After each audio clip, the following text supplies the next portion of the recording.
Now, the last time it was illegal to meet together as a people on this land was before the Revolutionary War. Since we won our independence, it has never been illegal to assemble as a people. Now, yesterday afternoon, Governor Brad Little, governor of Idaho, and the director of Idaho Department of Health and Welfare, Dave Jeppesen, have declared it illegal for the people to assemble.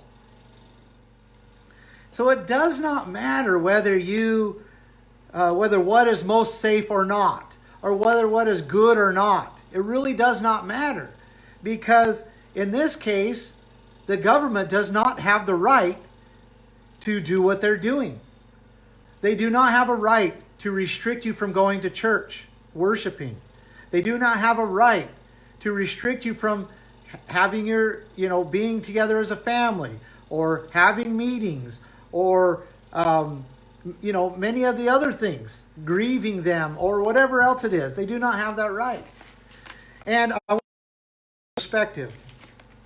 If I'm in a park and I'm sitting on a bench and I've got a backpack with me and somebody comes up and grabs my backpack and starts to take it away, the first thing that I'm going to do is reach out and grab it. And I'm going to say, that's mine, you can't take it. And if the person insists and starts to take it, he may even say, well, no, it's mine, therefore I'm taking it. And you can say, no, it has my name on it, and you start to establish your claim. It has my name on it, maybe your cell phone in it, maybe it has pictures of your children in it, maybe it has, important documents, maybe a family Bible. And so you say, look, you can't take this.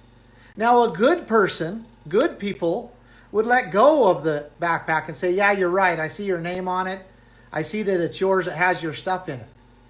And things go back peacefully the way they should. But criminals will continue to try to take the backpack. And so if that person is big enough that you can defend yourself, or little enough, I guess, that you can defend yourself, and you're big enough to defend yourself, then maybe you can knock that person on the ground and retrieve your backpack. And he leaves. But if he's too big, right, and you can't maintain your right, then you can call out to all the other people in the park and say, hey, look, this person is taking my backpack. I need your help. Please help me. And all the people in the park can come over and should come over and help you protect your backpack. That is what we are doing today. That is this meeting we are having. We are calling on you to come and help protect your very own backpack and the very precious stuff that you have in it. There's been multiple cases in which people have called and needed help. And I have responded, not alone, but and I learned a lot. I learned a lot. And what I learned is exactly what I think is being presented here today. Because what I learned is that there needs to be a threefold, or at least what is effective, is a kind of a threefold attack. Or, attack's not the right word, defense. Right. Response. Yeah, I don't want to say attack.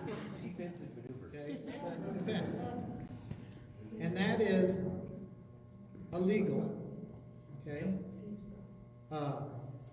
This redress of agreement, I personally, it makes a lot of sense. It's in our law. It's in our Constitution.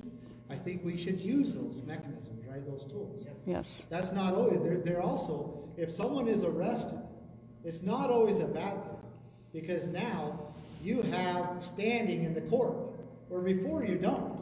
Now you have standing in the court, and you can now say, these are my rights, and I'm going to drive it all the way to the Supreme Court if I have to. Okay? And everybody gets behind him and helps fund it, right? So, but it does take getting arrested and becoming, have legal standing in the court to be able to do that, okay? But legal, right? And we unite in some way with legal efforts, or maybe 2 or 3 folds, right? Yes. The other thing that I'm hearing, and this is exactly what I've learned, is that we need a political activity. We need both, basically, our legislatures, we do need to be talking to them, but I 100% get what you're saying. And when I say political, it's not calling up my legislatures and saying, I don't like this, I think you should vote this way or whatever. That's not what it is. It is all of us going to the governor's house, right? Yes. Literally, and saying, you will not do this. We're not okay with it. We are going to his house. We're going to go to this director of the health and welfare safety house. Yes. Okay? And we're going to say, and that's political. And that also gives you what you're asking, because it won't be just NPR that's here, right? And we're very grateful that you're here. Yay, NPR. Right? Wow. But I know. I promise you, I've stood in front of as many cameras as there's people here because of that type of action. Okay? It works, and it is effective in educating people. Okay? That's part of it. So media, those type of things, but we can't just think we need to go down and get a permit so that we can have a rally on the steps of the Capitol building. It does no good whatsoever. Right? Yeah. So there's that. And then the second or the third piece of it, and this is an important piece, and I'll explain it, and that is a physical. Yeah. Because there are many circumstances where standing for your rights, protesting, and so forth is a dangerous thing. And it's important that there is a physical defense. Also, it is very serious when the people are willing to physically defend themselves while they exercise their rights. And it is taken serious by those who are in the legal world, in the political world. It is taken serious. Okay? And so to be able to have that, so legal, political, and physical. So I would like to present that to you, and I think that it's been, almost said.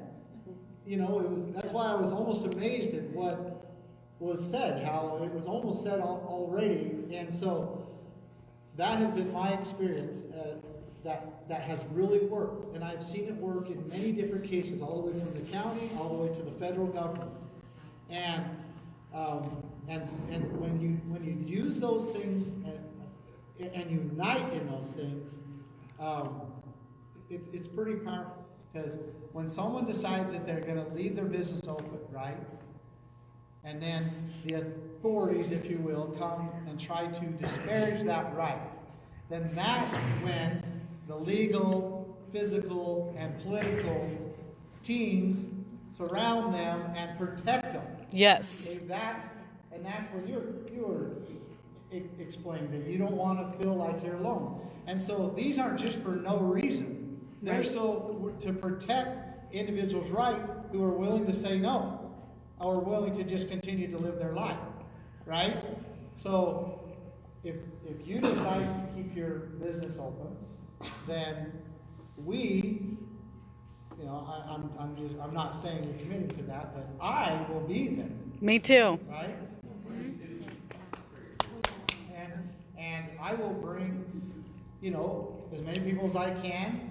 And we will form a legal defense for you. We will form an active political defense for you. And we will also, if necessary, provide a physical defense for you so that you can continue in your rights. And that's what I believe needs to happen. Okay? Yes. And yes. Just saying that legal, political, and physical without the protection of someone's rights does not do anything. But when someone acts and then others surround him, that's what happened at the ranch. That's what happened at the ranch. Yep. Two things should happen. One is we should commit by signing, commit basically of putting our information on here that we are going to unite with each other. Okay. And two is I think that we need to come back here when the heat's on, and we should, and in between, be working out more of the details, right? But in the meantime, we all need to decide: are we going to continue to live? Yes, right? Absolutely. And at any point, there needs to be quickly, within a few days, we need to decide: okay, look, there's a half a dozen or a dozen people that we contact, because one person is not like, they can just take me out and then I've got all the information. Right. Right? But there's a half a dozen at least, maybe a dozen people that if you are in your right acting, right, not infringing upon somebody else's right, but you're within your right, and you are receiving pressure or force from anybody, any criminal, street or government criminal, that this is the people that you contact. If one person doesn't pick up, you have 5 more. Yes. What their job is to activate everybody. Okay, in the situation. Say, so and so needs to go down to his business. We need to get so and so filing suits, filing grievance. Affidavit, whatever. We also need to find out. Okay, who's the bad actor here? Yes. Let's go to their house. I'm down. Let's do that, right? And we act in that way. Sounds perfect. Okay?